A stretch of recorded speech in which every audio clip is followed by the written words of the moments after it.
Ladies and guys who want to be a little bit more vulnerable, a little bit more honest, but you worry that that vulnerability or that openness might be used against you. I got this question on my channel from KB Titan 2464. I don't know what is with you guys and girls having long fucking usernames with numbers in them, but hey, I respect your choice to do that. So he says, Andy, is it a good idea to voice some insecurities to your partner? Or should you keep that to yourself and focus on getting rid of that a la self-improvement or via self-improvement? This is a topic that is so unbelievably near and dear to my heart. I have talked about honesty and vulnerability so many times. I get really passionate about it because I think as guys, we have all these pressures put on ourselves. Some of it comes from us. A lot of it comes from society, from expectations, maybe from bad experiences that you might have had where maybe you did open up and you were chastised for it or derided for it or laughed at for it. But as men, we tend to have this, I don't know if you'd say fear, but this caution around vulnerability and openness. You know, we tend to, generally speaking, err on the side of being a bit more closed off, a bit more just, look, I will put up with this shit myself. I don't want to be a burden on other people. I don't want other people to think less of me. I don't want to cause problems for other people. So I'll keep my insecurities and my struggles and my shit to myself, and I won't put that on other people.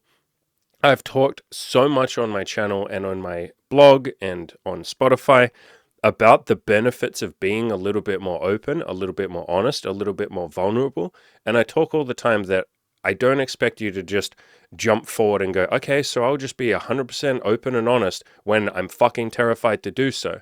No, it's something that you improve at, you get a little bit better at with each passing day or week or month. I'm not perfect with my vulnerability and honesty, but I just took those little baby steps and practiced it a little more.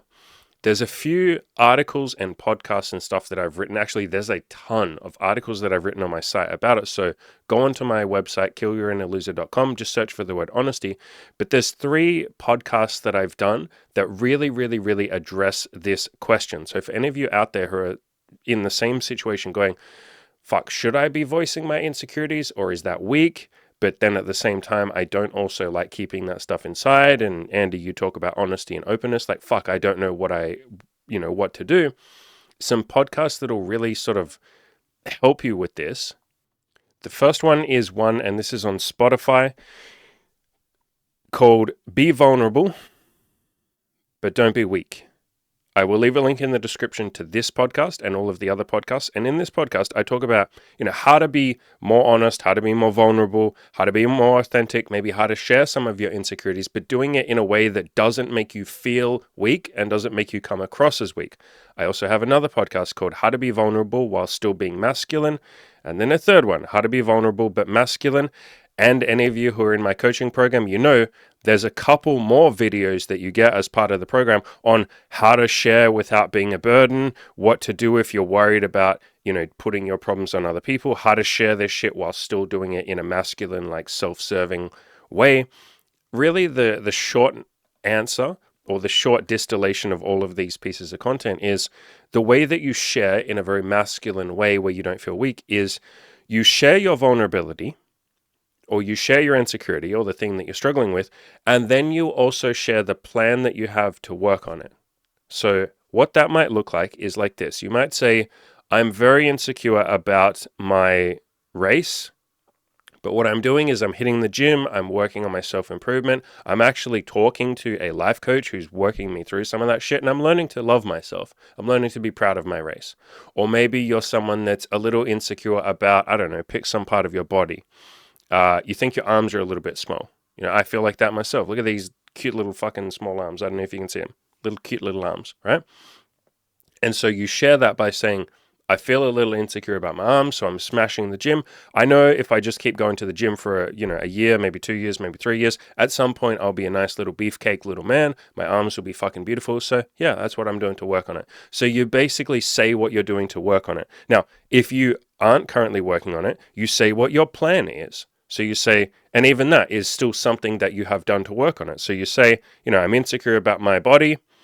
I've started researching and I'm gonna figure out what to do. So that's what I've already done. So yeah, I'm excited to work on this thing. So you basically share the insecurity or the vulnerability.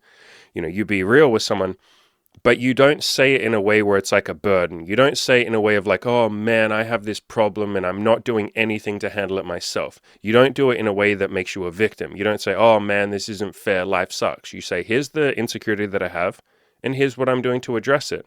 Or here's what I'm going to do to address it. And so I will leave a link to these 3 podcasts. On top of that, Imogen, my lovely, cute girlfriend, wrote an article quite a while ago. Yeah, like 3 years ago at this point. Wow, God, time fucking flies, doesn't it? April 23. Jesus Christ, that was at the start of all the lockdown bullshit, wasn't it? Holy fuck.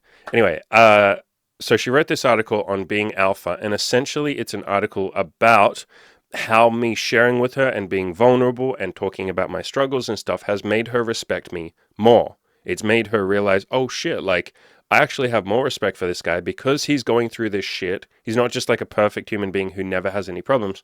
He's going through all of this shit, and look at what he's doing to fix it or to work through it. Holy fuck, that's courage. She even says in here, I'll see if I can find it. It's like that saying about bravery. You're not brave for not feeling fear.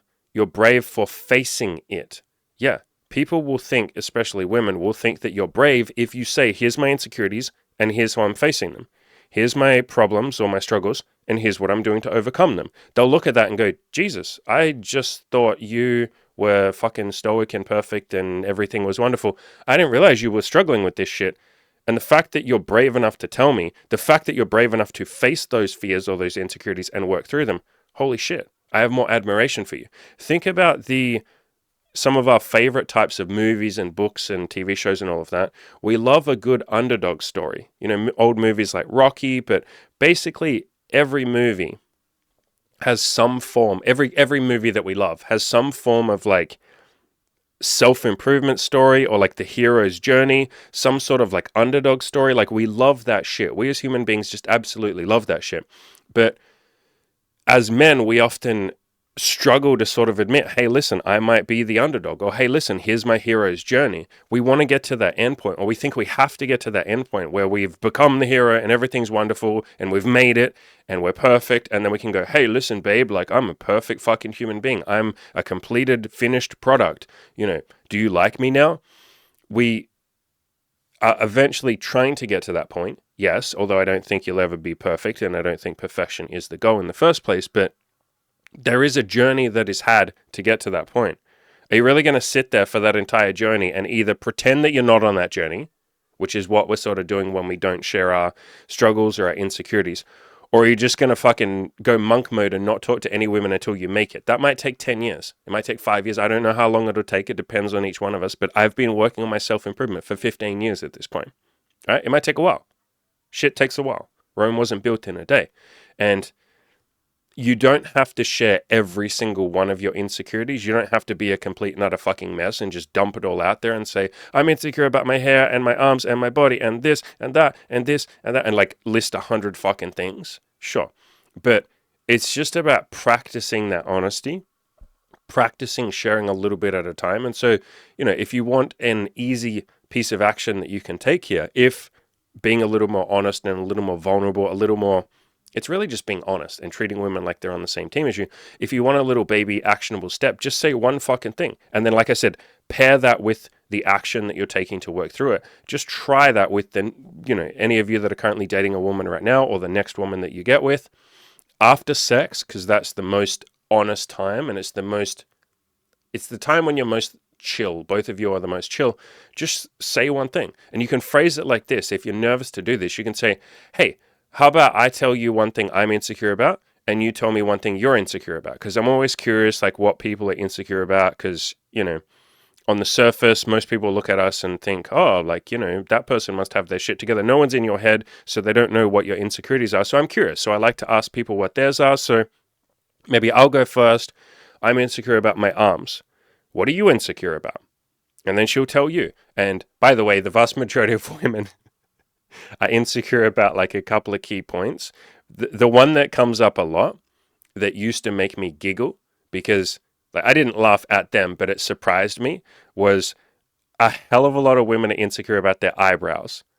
And for any women listening, you're like, oh my God, yeah, fuck my eyebrows. Like, and for a lot of guys, you'll be like, eyebrows? What the shit?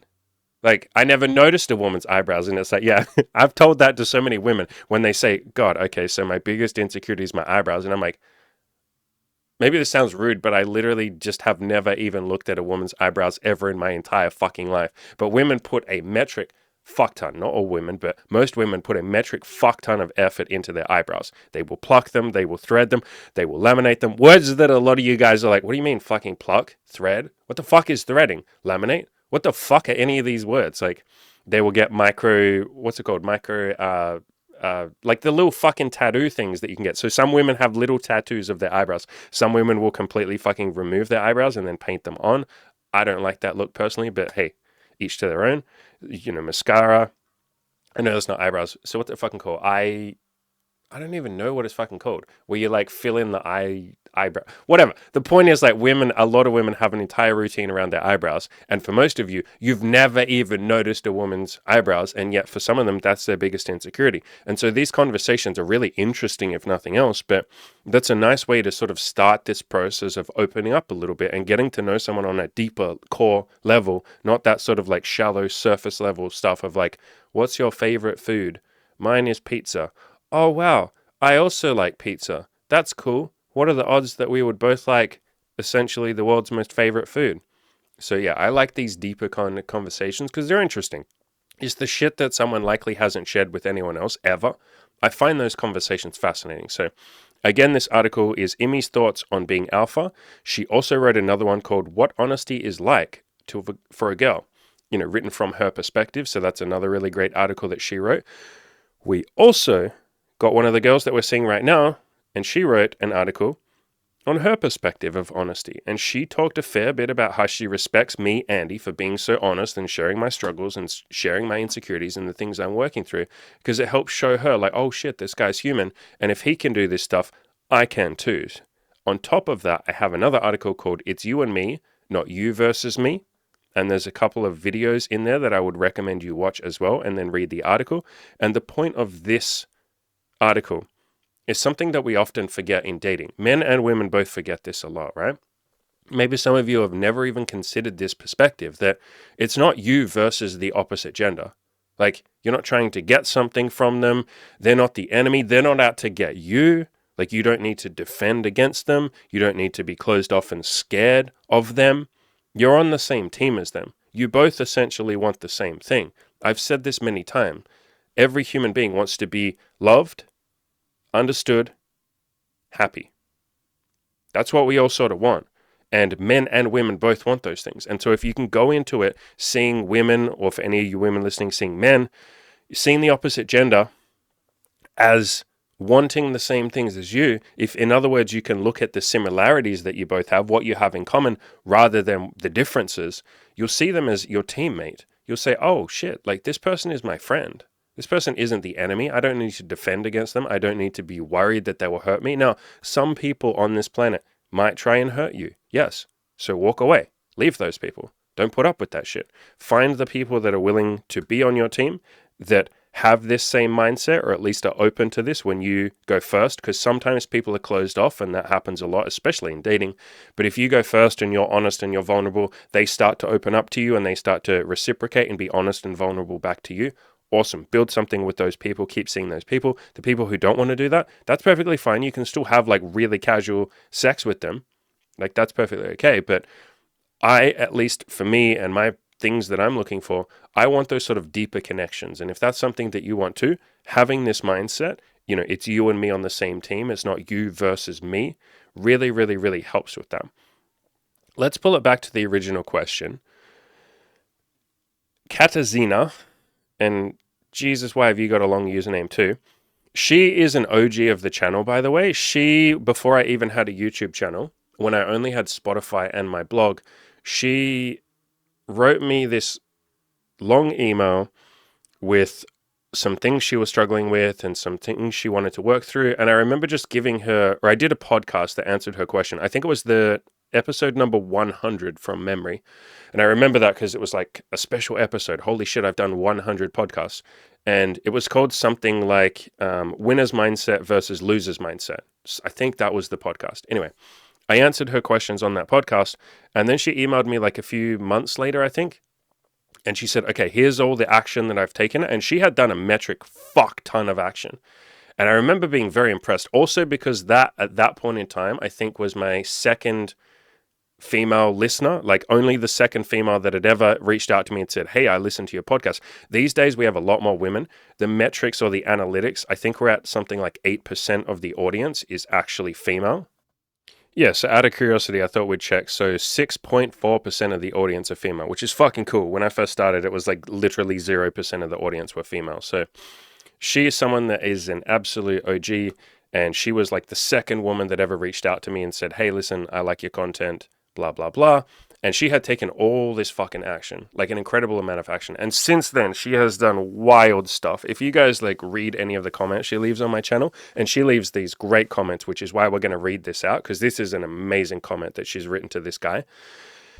Yeah, if you see her comments, she's done a hell of a lot. I am gently pushing her every chance I get to, do some sort of content or help other people, because the stuff that she writes is absolutely amazing stuff, but it's buried in my comment section where only, like a couple hundred people might see it at best, maybe even less than that. So yeah, if you guys like what she says, reply to her and say, lady, listen, hey, whoa, if you want to, do some sort of content, because holy fuck, this is good shit. So she's responding to this guy's question that we just said about the, sharing your insecurities and stuff. And she says, woman here. Hello, woman. In my opinion, it's good to let your partner know that you have some insecurities and that you're working to overcome them, but to tell her in a non-needy or non-dramatic way. Yeah, that's key. So exactly like I said before, you say it in a way, and fuck it, I'll just read what she says, because she goes on to say exactly what I said, which is, for instance, if you're insecure about being short, you can just tell her, I'm a bit insecure about my body because I'm only 5'6", and I'm working on getting over this feeling by going to the gym 5 times per week and getting muscular. Would you like to go there with me on Friday? Instead of saying, I'm 5'6", and because of that, my body is disgusting, I'm a deformed manlet dwarf, and no woman will ever love me because of that, because all females care about is height. Yeah. So you can see the difference there. In the first one, it's taking ownership of the thing. You're saying, look, I'm insecure about my height, but I'm going to take ownership of that insecurity, and here's what I'm going to do to work on it. And by the way, that answer can sometimes be, or that solution can sometimes be, I'm insecure about my height. I'm doing some meditating and I'm letting go of it, and I'm questioning if that's even a bad thing, and I'm learning to love myself. Hey, beautiful. That's a fucking great step. That's good action. The article that I mentioned, this one here, the article that one of the girls that we're seeing wrote, she at the very bottom of this article gave some steps on like how to start practicing your honesty.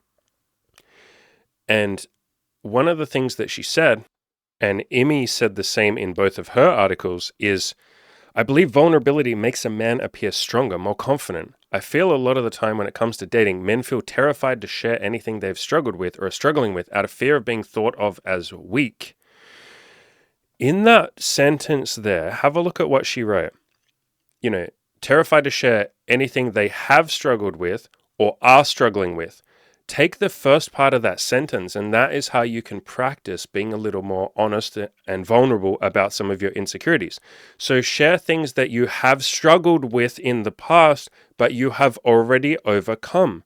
And then you don't feel so terrified to share it because you've already solved the problem. So you can basically say, hey, this is something I used to be super insecure about. Here's what I did to overcome it. And now I feel pretty happy with myself and I'm pretty good. That's you starting this process of sharing a little bit more, being a little bit more open, being a little bit more raw and real, because that's what we're trying to be here. We're not trying to be some fucking facade or this perfect human being. We're saying, yo, this is me. You either like me or you don't. If you don't like me, fucking beautiful. I'm going to go and find someone that does like me. And part of that process is sharing where you have come from to get to this current point, like how you got to this current point. So that's my biggest fucking suggestion on how to start being a little bit more vulnerable, is share what you already struggled with and have already overcome, so it doesn't feel so emotional to you.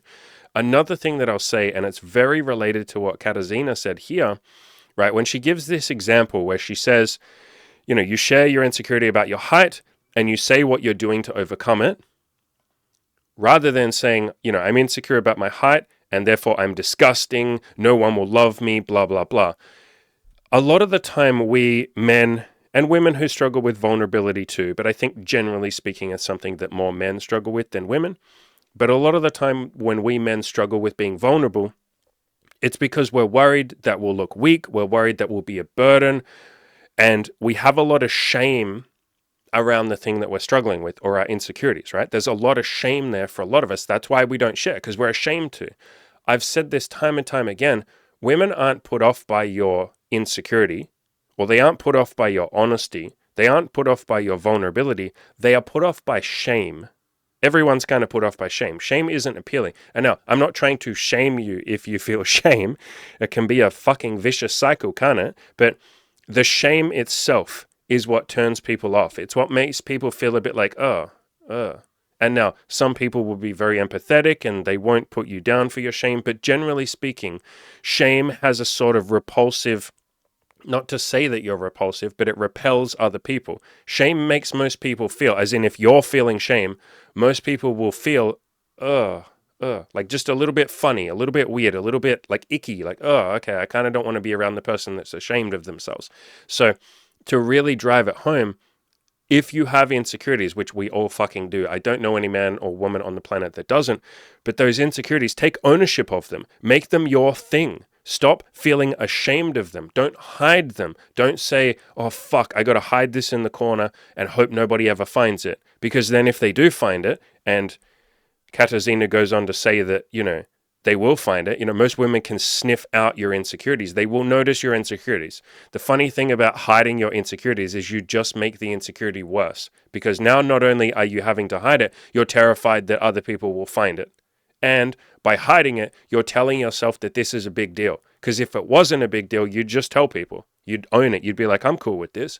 The fact that you're hiding it is you signaling to yourself, telling yourself, your subconscious, oh shit, this is a really big thing. This is really bad. It's awful that I'm short. It's so bad that I don't have a great body. Man, my insecurity around my boldness, oh fuck, that's a big problem. I should hide that.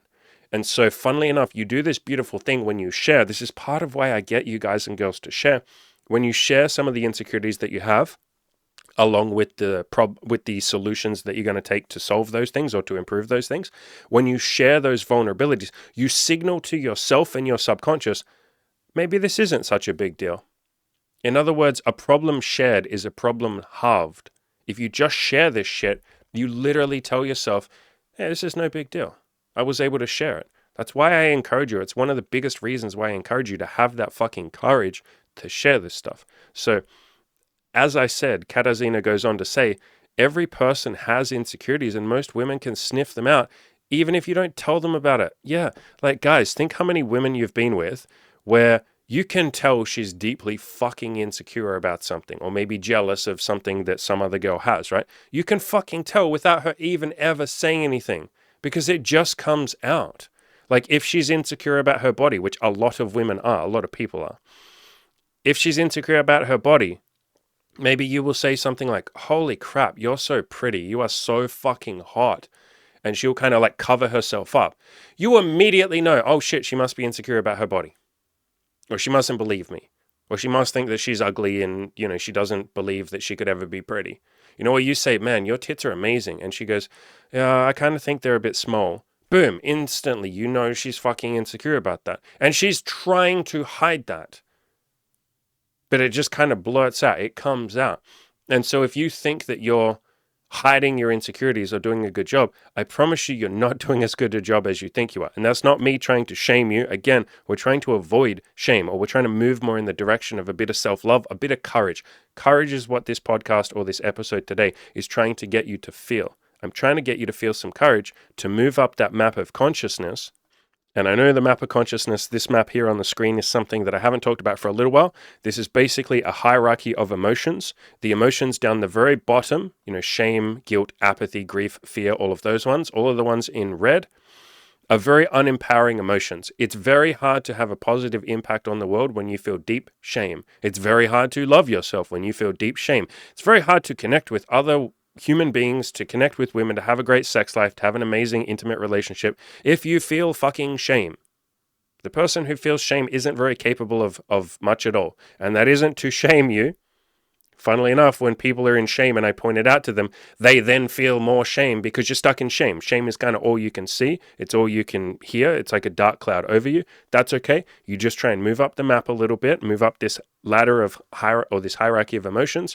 But those higher level emotions like courage, which is what this podcast here or this episode here today is trying to get you to feel. It's also trying to get you to feel a little bit of willingness. Willingness is like, okay, fuck, maybe I can just try this honesty thing that Andy's talking about and Katarzyna is talking about.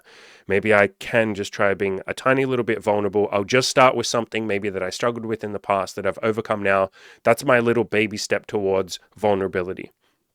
That's willingness. Do that enough times and you go, oh shit, this is good. Like women are actually vulnerable back with me and I kind of like it. It's good. Then you'll hit acceptance. You'll get to a point where like, fuck yeah, when you're honest and vulnerable, good shit happens. You'll accept that. Even if you just get to the level of courage from this podcast, just a little tiny fucking little bit of courage, you go, fuck man, maybe I could do this. Maybe I could do this thing. But I'm trying to get you up from shame, which is likely it's not just shame, it's shame and guilt.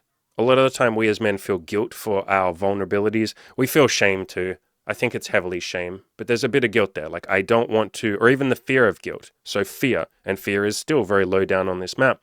I feel fear that if I share, she will not like me. If I share too much, she'll leave. If I share too much, she'll think I'm a pussy. If I share too much, she'll laugh at me. If I share too much, she'll use that as ammunition in the future. She'll use that against me. She'll bring it up if we have an argument. Or she'll just subconsciously think a little bit less of me. And she'll never tell me, but she'll always think a little bit less of me. And I don't want that. That's fear. And so let's move up to courage. And courage is just saying, fuck it. Like, I'm going to feel that fear and I'm going to do it anyway. Like, it's taking that leap. And sometimes it does take a leap of faith. It's literally faith. You leap off that cliff and you go, fuck it. I'm going to have some courage. I'm going to just try it. I'll try it with a little tiny bit. That's why I break down a lot of things that I tell you guys and girls to do. I break them down into a tiny little baby step that you can take, so it doesn't take too much courage. It only takes a tiny bit of courage to tell a woman something that you struggled with in the past that you've already overcome. If you want to, you can talk about something you struggled with when you were like younger. So it's like it's so far removed from where you are now that there's no chance she'll judge you for that. Just say, when I was in, school, I used to get bullied a lot, and so I got in a fight with one of the bullies and I kind of kicked his ass and then he left me alone. And so that was cool. So I learned the power of violence. I don't know. Maybe that's not the best fucking message given I'm very non-violent, but you get the point, right? All right. So back to Katarzyna's amazing fucking answer.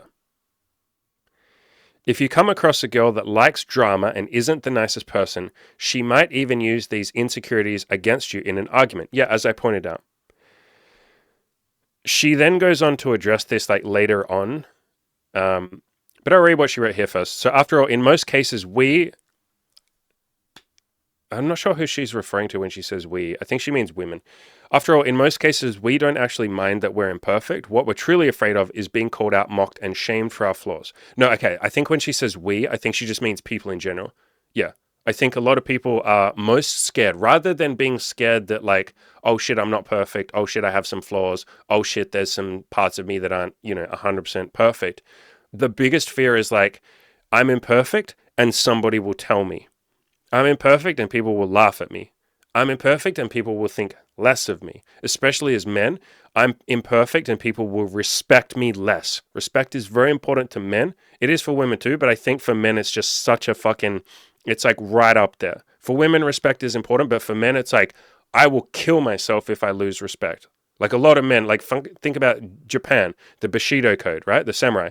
If I lose respect, I have to grab my sword, stab it in my stomach, and fucking slit my guts and die because I've brought dishonor. And so respect and honor is like so unbelievably important to a lot of people, but I think especially men. And so we're afraid that we will be disrespected, that people will have a little bit less respect for us. And maybe they'll never tell us, but we've gone down a peg in their eyes because we were open and we said, hey, listen, I'm not perfect. It's such a lot of fucking pressure to put on ourselves, guys, that we have to be perfect all the damn time. Because here's the thing I like to do. You guys know I'm a big fan of reality, like the way things are, accepting the way things are and not fucking arguing against it. someone that has that, or someone that's really good to read if you want more on that. Obviously, all of the Stoics talk about that, like accepting reality the way that it is. That's the first step. And then you can do something to change it. But if you sit there and argue with reality, you're literally wasting time not solving the problem. It's kind of like the 12 steps alcoholics program. The very first step is, I accept I have a problem. Hey, I'm an alcoholic. Okay, now I can fucking fix it. But if you sit there and go, no, I'm not an alcoholic. No, I just like to have a few drinks like every day. But I don't have a problem. How are you ever going to fucking improve it? If you can't accept, okay, look, fuck, maybe I do drink a little bit more than I'd like to. Okay, I'll put my hand up and say that's true. I think I would like to drink a little bit less. Now we can fucking solve the problem. And so accepting this reality, I don't know if I said the person I like. So Byron Katie. Byron Katie is someone that talks about this a lot. Accepting reality, saying the way things are. Accept the fucking reality and tell the truth. Guys, feel free to leave a comment. Answer this question. Are you perfect? Like in every metric, in every way we could possibly measure you, in every domain, are you perfect? I'll put my hand up right now and say, guess what, guys? I'm not perfect. I'm so fucking far from perfect in so many different domains. That's true. That's reality. And if you sit there trying to hide it or fighting against it or worrying what people will think if they find out that dirty little secret, oh my God, guys, imagine if they find out the dirty little secret that you're just like them, that you're imperfect like them, that you have emotions. Ooh, emotions. Oh my God, imagine having emotions. Imagine having desires. Imagine having bits of shame and fear and insecurity and all of that. Imagine being a human. But we're so fucking terrified of that because we're terrified of what might happen if someone finds that out. I say just fucking embrace that and admit that. I'm the first person to tell, I tell you guys all the time. I tell women, I tell everyone, like, yo, I'm not perfect. Sometimes I'm a fucking mess. I'm a train wreck, yeah. Here's what I'm doing to improve it. But yeah, no, I'm not fucking perfect. How would I be perfect? I haven't had enough time to be perfect. Even if I had infinite time to be perfect, I would just invent more reasons why I'm imperfect, because that's kind of the nature of the human condition until we strip all that away. We're constantly judging ourselves against other people, judging ourselves against where we could potentially be, judging ourselves against our past versions in some cases. We're constantly looking for things to improve and fix. And I think that's a beautiful thing. That desire for more, that desire to improve, I think that's fucking beautiful. It's why we've achieved everything we as a human species have achieved up until this moment and will achieve in the future. But balance that with what an author called Brené Brown calls the gifts of imperfection. It is a gift to admit that you're imperfect because it allows you to just fucking breathe, to just calm down and say, I give up. I give up this fucking game of pretending that I'm something that I'm not. I'm not perfect. And some of you have likely spent your entire fucking life, or at least since your teenage years, trying to pretend that you're perfect. And you're not. You're not perfect. It's a fucking blessing to be able to just say, you know what, fuck it, man, I'm not perfect. Cool. Okay, that's my first admission. I'm not perfect. What do I want to do about that? What would I like to improve? How can I be just a little bit better? And that's what I'm talking about when I say give yourself permission to suck, which is the first article I ever fucking wrote. The second podcast I ever did when I started my podcast. Give yourself permission to suck. It's the thread that has been throughout all of my content. I've done 1,500 pieces of content at this point. Probably 35% of them mention giving yourself permission to suck, if not more than that. It's such a core part of how I've achieved everything I've achieved. And it's a gift to just be able to say, I might suck. You don't have to suck, but like, I might suck. Maybe I'm not perfect. It is what it is. And so as Katarzyna said, you're afraid of being called out for that. I say fucking own it. Own the fact that you're imperfect. You are. And again, guys, leave a comment, please. I'd like to hear the comments from you. Answer the question. Are you perfect? Someone's going to be a smartass and say yes, and I'm going to love that answer. It's going to make me laugh. Yes, Andy, I am actually perfect and everything's good. I don't have insecurities. What are those? Those sound weird, dude. Why do you have insecurities? I'm perfect. But yeah, leave a comment. You're not perfect. Fucking admit that. As she goes on to say, owning up to our insecurities prevents this, since we're basically calling ourselves out for our flaws on our own terms. Yeah, exactly what I just said. You're taking ownership of it. This thing that you're fucking terrified of other people finding out, take ownership and say, hey, fuckers, guess what? I'm insecure. Now you can't hurt me. You can't use it against me because I came out in front of it. I said it first. And now if you say, wow, you're really insecure, you're like, yeah, dumbass, I already told you that. Like, wow, great, thank you. Yes, I know. I told you. Or if someone tries to mock you for it, haha, you're insecure. You're like, yes.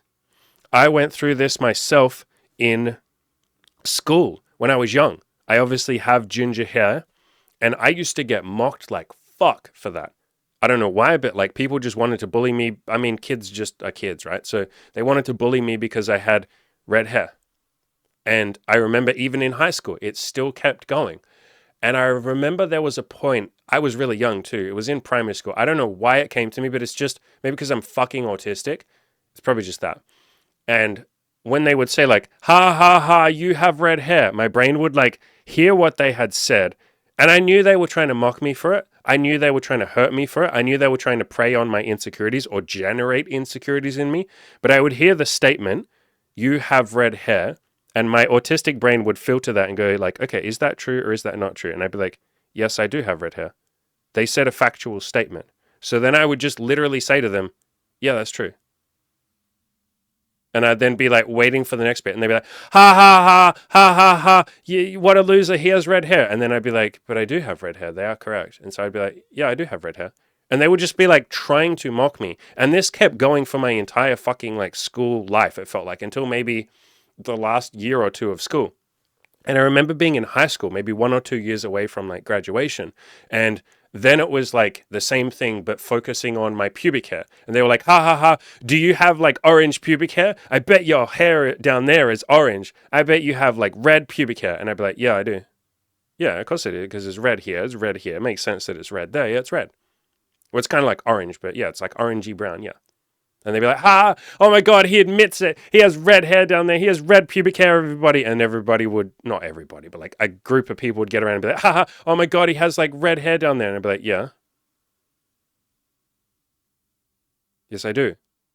And because I owned the fucking, I mean, it wasn't an insecurity, but because I owned the thing, it could have been an insecurity if I was ashamed of it, if I hid from it, if I tried to say, no, that's not true, if I tried to bully them back or run away or get into a fight with them, or feel ashamed, or hide it, or shave my fucking pubic hair, change myself to hide my insecurities. But instead, because I owned it and just said, well, yeah, that's true. Yeah, I guess I do have red hair. Yeah, some people will mock me for that. Yeah. Yes. They can't hurt me. You can't hurt me. And so as she goes on to say, like, you're basically calling yourself out. It's not even that. It is that, but I'd go even deeper and say you're fucking owning I don't even call them flaws, the things you would like to improve. So that word flaws, I'd even phrase that as like room for improvement, things you're excited to improve. But sure, use the word flaws because I know that's a word that we like to use a lot. Insecurities. You're owning the parts of yourself that you want to improve.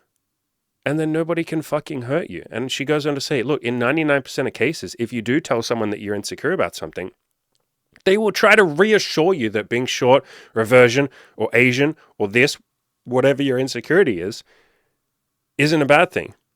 And then when you mention that you're working on overcoming it as well, so not only do you own the insecurity and take fucking full control over it, because that's what you do when you step out in front of it and say, hey, I have this insecurity. Now it's yours. You have control over it. Nobody else can go, I'm going to use this against you, because you're like, it's mine. You can't use my insecurity against me. I already said the insecurity first. It's not a dirty little secret that you're going to uncover and use against me or blackmail me with or hurt me with. You can't. I already owned it. It's mine. And then if you say it, like I said before, if you also say my insecurity later on, if you're like, you're insecure about your hair or your baldness or whatever it is, you're like, no, that's mine. I told you that. I owned that. I've told lots of people that. That's my thing. You can't take that from me. You can try to. You can try and hurt me with it, but it's already mine. It's part of me. Part of me is that I've accepted I have this insecurity. I've taken full fucking control over that and ownership. You can't hurt me. And as she is literally saying here, a lot of the time we sit there and have these fears of like, man, people are going to hurt us. As she's saying, 99% of the time, they don't hurt you. They respect you for it. So even this conversation that I'm having with you, And I'm saying it to sort of like allay some of your fears, but it's kind of irrelevant. It's kind of a moot point, like, because 99.9% of people won't even do the thing that you're terrified of, which is like use it against you, hurt you, think less of you. As she says, like, if you then also say, here's what I'm doing to overcome it. So not only have I owned the insecurity and taken full control over it, but I'm owning what happens to me in the future. I'm owning my destiny. I'm owning my future. I'm literally going to fucking craft the life or the self that I want. I'm going to fucking improve this thing. I'm going to work on this thing, or I'm going to let go of this thing. That's an answer too. She goes on to say they almost certainly won't leverage that insecurity against you. Yeah, they won't. They'll fucking respect you. They will be like, holy shit, I can't believe you shared this. Again, all of these articles that I'm talking about here, Emmy's thoughts on being alpha, Emmy's thoughts on honesty, the article that the girl that we're seeing wrote, honesty, a girl we're dating gives her perspective. And obviously, Katarzyna's reply here. All these women saying, wow, I actually respect you more. And Emmy wrote this article, or at the end of this article, the one about being alpha, she wrote in there, I don't think I've ever had one of my friends say anything that involves, oh, I hate it when my boyfriend is emotionally vulnerable or opens up to me. Yeah, what are women always fucking saying? Man, I wish he would open up. I wish I could, get beyond that shell or that wall that he's put up. I wish he would just talk to me. I wish my boyfriend would share more with me. I wish he'd be more, accessible to me. It's like the fucking thing that women have been shouting from the rooftops for the last, I don't know, maybe since forever, but who knows? I wasn't there forever. Women have been shouting that for a long fucking time, shouting that from the rooftops. Please open up to us. Please. And then men are like, I don't think I should do that. I think it's a trap. And it's like, it's not a fucking trap. 99.9% of the time, it's not a trap. It's them being honest and literally directly telling you what they want and you ignoring it, going, why would she say that? I bet she doesn't really want that. I bet she's just a dumb bitch who doesn't know what she wants. And every other woman just like her is a dumb bitch also. Maybe all of womankind are dumb bitches that say something that they don't really want. What the fuck? They've been telling you since forever what they fucking want. She then goes on to say, this is Emmy's article. I will also note that I am yet to meet an emotionally healthy girl that was turned off by a guy with a reasonable level of emotional availability. Down at the end, she says, look, if you're looking at changing or think about changing your perspective on being, quote, alpha, as in, not being vulnerable, I can verify that I am at the very least one girl that is far more on board with an open and honest guy. If myself and all of my friends seem to feel this way, I am almost certain that it means that there are other girls, if not most girls, out there for you that feel the same way. So kind of think about that for a little bit. Think, fuck, if Emmy's saying this, and the other girl who wrote the article, the girl that Emmy and I are dating right now, wrote the article about the same thing, and Katarzyna wrote this long fucking reply about how she respects openness and vulnerability. Okay, that's 3 women. And maybe there would be other women out there too. And so you can go out there and ask some women. You can literally walk up to women on the street if you want to and be like, hey, do you prefer a guy that never share? Like, what do you prefer? Do you think a guy shouldn't really share his insecurities and his struggles and like what he's doing to overcome them? Make sure you say that last part. Like I said, always say what you're doing to work on it. Do you think a guy shouldn't share his insecurities and like how he's solving the problems and stuff? Or do you think he should share that? Like what do you want? Go out and actually find that. Go out and ask 100 women. Don't just ask one woman, right? Ask 100 women. Get some of that evidence. Get some of that feedback. See it. You can also, with any women that you're dating, like I said, just practice being a little bit more open and vulnerable. Do it in a way where you feel you feel quite comfortable doing it. It might still be a little bit uncomfortable, but like I said, talk about stuff you've done in the past that you've already overcome. Here was my insecurity. Here's what I did to fix it. You can also do it, like I said, where you say, how about I say an insecurity and then you tell me an insecurity? Because I'm just curious what insecurities people have. And that might make you feel a little bit better to see, oh shit, women have insecurities too. And every woman out there listening, when I say that, because I've obviously asked basically every woman I've ever dated or slept with, like, what are you insecure about? Every woman listening is going, like when I said before, you ask a lot of women this question and you'll see, oh shit, women have insecurities too. Every woman listening is like, oh my fucking God, of course we have insecurities. Are you fucking serious? Like women, I think, are more insecure about men. So guys, as insecure as you feel, dial that up to like 2 maybe 3. I think that's how women feel. Most women, or basically every woman I've ever asked, what are you insecure about? They're like, and then they list out like 500 fucking things. And then at the end, they're like, whew. Oh, and also, and then like, and you're just like, holy fuck. And you give them a big hug and they start crying. And you're like, you're really likable. Your insecurities are okay. But yeah, it's a different point. So the final part that Katarzyna says, they almost certainly won't leverage that insecurity against you unless you get into a huge breakup-worthy argument.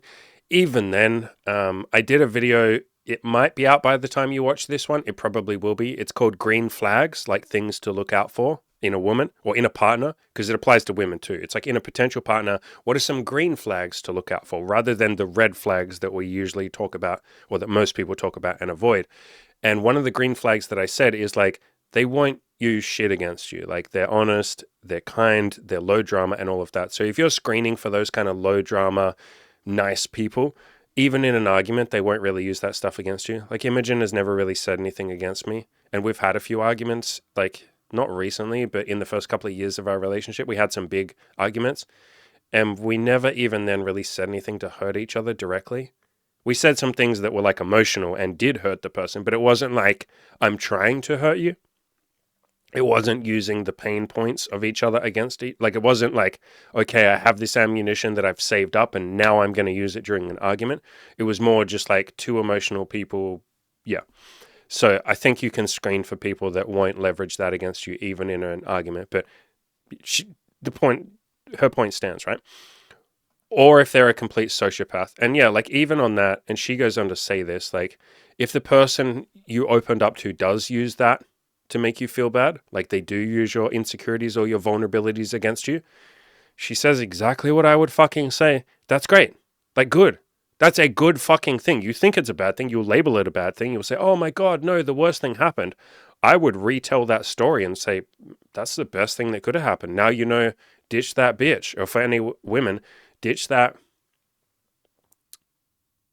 What's the male equivalent of a bitch? Asshole? Douchebag, jerk. Ditch that jerk.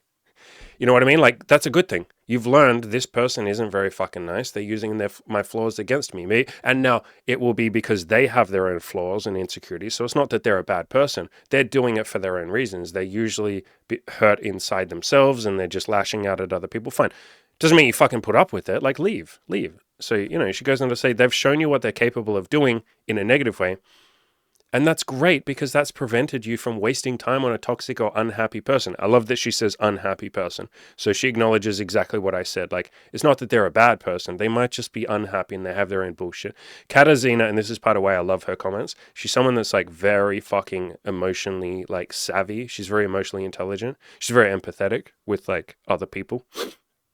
And giving you the freedom needed to form a relationship with someone with whom you won't have to pretend to be perfect. Yeah, and that kind of comes to the end point that I want to sign off on this video with. If you're spending time... So part of the reason why I get you to be honest and open and a little bit more... I'll just say open. You don't even have to be fucking vulnerable. I know that's the word we use because it's the word that makes the most sense, but you're just being open. You're just being honest. You're just sharing your self-improvement journey, even if you just phrase it like that. That's how I always phrased it to myself, at least at the start, so that I could be more honest and more vulnerable. If I called it vulnerability, I wouldn't have done it at the start. And so I just said, okay, I'm just going to share my self-improvement journey. I'm just going to, almost like a progress log, any of you that are on my forums or that you're in my coaching program, you are likely doing a progress log where you'll post every day or every week or whatever. Here's what I've worked on. Here's what I'm going to do next. Here's the things I'm insecure about. Here's how I'm fixing them or I'm improving them. And you share that. Think of doing or opening up with a woman, or any woman listening, opening up with a guy. Think of that as just like a progress log.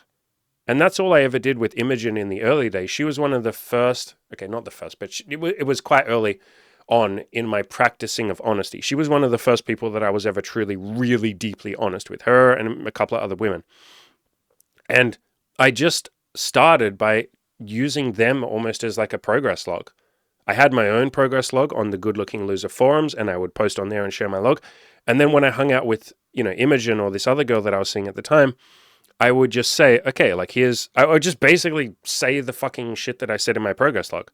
I'd be like, hey, this week I went to the gym a couple times. I was actually really insecure about my body, but it was cool. Like everyone was nice in the gym. It was actually really good. It made me feel good. Like nobody judged me. Man, I was so scared of going to the gym.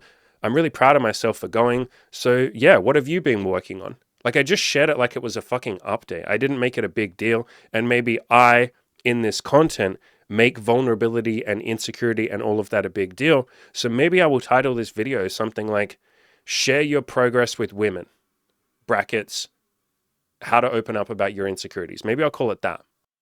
But yeah, the point that I was going to come around to that Katarzyna said is a big chunk of the reason, or a big part of the reason why I get you to, or I encourage you to be as open as you can, to share your progress, to share all that shit, to talk about the things that you're insecure about and how you're working through them. For men and women, I give this advice equally. A big part of that reason is you're fast forwarding, or you're jumping to that point where you can figure out, is this person something I want to build something with or not? Even if that's just a casual sex-only relationship. Is this the kind of person that I want to stick around for a little while? Is this the kind of person that I can trust? Because sex, even just casual, simple, surface level sex, requires some degree of trust and openness, especially if you're going to have kinky sex. If you're going to open up about some of your fantasies and she's going to open up about some of hers, that literally requires trust. And so you talking about your insecurities, or you opening up about your self-improvement journey and the things you're working on, that quickly gets you to the point where you're like, okay, can I trust this person? Are they going to receive this information well? And they don't have to receive it perfectly, but are they at least not going to use this against me or laugh at me or say, oh, self-improvement, that's stupid. Like I'm quickly figuring out, are they someone that are worth my time? And they will figure out the same thing, because they'll say, oh shit, this person likes to open up to me. And the people that like to open up will go, that's great, I'm going to open up to him in return. And then you get to jump to that point where you can both start being authentic, and you don't have to have that fucking mask or that facade of being perfect and, oh fuck, I have to always say the right thing. It means, guys and women, you can relax. That doesn't mean relaxing completely into complacency. You're still obviously working on your self-improvement, but it means you don't have to keep up this fucking game of like, oh God, I hope they don't find out all of my flaws. I hope they don't find out that I'm imperfect. Fuck, I gotta keep them around for long enough that they get feelings for me. So then when they find out my insecurities, fuck, it's okay. Like manipulation and shit like that so many of us do, or at least I did in the past, so many people do in relationships, because they're scared to just be honest and authentic and just say the fucking truth. Look, I'm not perfect. Here's what I'm insecure about. Here's how I'm fixing it. Cool. I'm a work in progress. I could also title this podcast, How to Be a Work in Progress. How to admit you're a work in progress to women. Something like that. But yeah, admitting that you're a fucking work in progress just means that you can fucking chill the hell out and just enjoy the actual time with the person, instead of spending half of that time and mental energy going, shit, what if they find out my biggest insecurity? What if they figure it out? Fuck, how do I hide it? You're literally not connecting with the other human being. You're stuck in your head instead of present and focused on what is actually happening in front of you. And you get to, by being that honest, quickly figure out if this person is worth your time, like I said before. And more to the point, as Katarzyna said, if they don't receive your honesty well, which I think is like 1% of the population. So you might meet those people. Somebody who watches this video is going to try this and it's not going to be received well. One of you, at least one of you, maybe a couple of you, that's going to happen. I will tell you that. Well, I can't 100% predict the future, can I? It will probably happen. Right? There is a certain percentage of the population that don't receive your honesty well. When that happens, good. That person is not worth your time. And if you were to continue to spend your time with that person, that is time that you're not spending, or that you could be spending, finding someone who will receive your openness with, so to speak, open arms, right? The time you're wasting on someone that isn't a good match for you could be spent finding someone that is. And that person will give you so much more. There will be so much more reward. There will be so much more, so to speak, bang for your buck. The time that you spend with the person that loves your honesty, that gives that honesty back, you can form a deeper connection. Again, even if that's just sexual or casual, you can form a deeper connection with that person that is so much more rewarding than having to fucking close yourself off and pretend you're something that you're not. In other words, pretending that you're perfect when you're not. And so I'll finish up by saying, Actually, I'll finish up by saying two things. Obviously, if you would like help with this, this is a big part of what we help guys with in the coaching program. This is probably the biggest thing that we help guys with. It's not just, hey, how do I have more sex, or how do I have a relationship, or how do I start a business? Honestly, I think vulnerability and being honest is like what 80% of the guys that come to the program are actually seeking. They think that it's just, I want to have more sex. They think that it's just, I want to start a business. But once we actually get started and they start opening up to us, because it's a pretty like welcoming, open group of people, like I've made sure of that, Cam and I have made sure of that. Once they start opening up, they go, holy shit, this is the first time I've ever been able to be honest. This is so fucking not just empowering, but relaxing. I can actually chill the fuck out and I don't have to feel like I'm constantly stressed every single millisecond of my goddamn fucking life, which is kind of like what a lot of human beings feel, right? I don't have to feel like I'm constantly having to be perfect. Fuck, it's tiring. It's so tiring. I get to relax with you guys. And then we say, you know, that way that you're feeling right now, where you're relaxed, you know, you can feel like that when you're on dates with women, right? And that to them is just, the fucking mind blows open, the floodgates open, and they go, holy fuck, okay, I'm going to try that. They try being honest with a woman. It's almost always, every now and then it won't be, but almost always received not just well, but unbelievably well, where the woman's like, oh my God, I can't believe you're honest about that. I've never met a guy who's honest about that. Thank you. Okay, here's my honesty. And the guy comes back to us and posts, holy fuck, guys, what the shit? Are you telling me that dating like can just be easy? It can be fun? I don't have to be constantly stressed and in my own head, worrying about saying the most perfect alpha Chad, you know, big dick God, immaculate James Bond line all the time. I can just be me and say, hey, I can't think of anything to say right now. Hey, I'm a little bit insecure about this, but here's what I'm working on. Yeah, I'm not always perfect, but, you know, I'm working on myself. I'm a work in progress. I can actually just fucking be present and chill, and I can see women or see my time with women as relaxing instead of stressful. Because after all, didn't most of you get into this dating thing? And I know a lot of you are working on business and other goals like that, but those of you who are here for dating, didn't you get into dating to have fun or to be happy? Wasn't that the point of it? And so why are you going on dates? And I understand why, so I won't ask the question why, but you can ask yourself, why am I going on dates, stressing myself out, when this was supposed to be for happiness and fun? Fuck. Is there a way I can do it to be more chill, where I can just enjoy this damn thing and actually be present and have fun? Yes. Being honest about your own imperfection, giving yourself permission to suck, and just being real with the woman. And if she doesn't like that and doesn't receive that well, fucking beautiful. Great. Now go spend it with someone who will receive that well. She's just told you, I'm not a good match for you. Don't you want to find that out as early as possible? Isn't that a beautiful thing if she uses your insecurity and vulnerability against you? Because she's quickly telling you, hey, listen, you should probably screen me out. And you go, hey, thank you. I really appreciate that. I love when a woman is I don't use the word, but like, fuck it, let's use the word. When a woman is unkind to me. I love that. I love when a woman insults me, like on Tinder or, you know, over text or something like that. I love that. I'm like, fucking thank you. Unmatched. Thank you for saving me time. God, imagine if I had gone on a date with you. Fuck, man, imagine if I had stuck my penis in you and Imogen had, you know, gotten to like you and we'd had all these threesomes and we both had fun, and then you tell us that you're going to use our insecurities against us. And then we have to break up with you, but we've already seen you a bunch and we're going, damn, like, why did she have to be like that? Whatever. Okay, next. Like, I'm grateful that you told me right up front that you weren't particularly nice, at least to me. Thank you. That's saving me time. And so to get it back to the original point, vulnerability and this kind of shit, opening up to women, having those sort of authentic, honest relationships, or even just casual relationships that I know all of you want. I mean, otherwise you probably wouldn't be watching my content. You'd be watching someone else. That is what the coaching program is there for. I will leave a link in the description below. We would love to help you with that. Yeah, we would.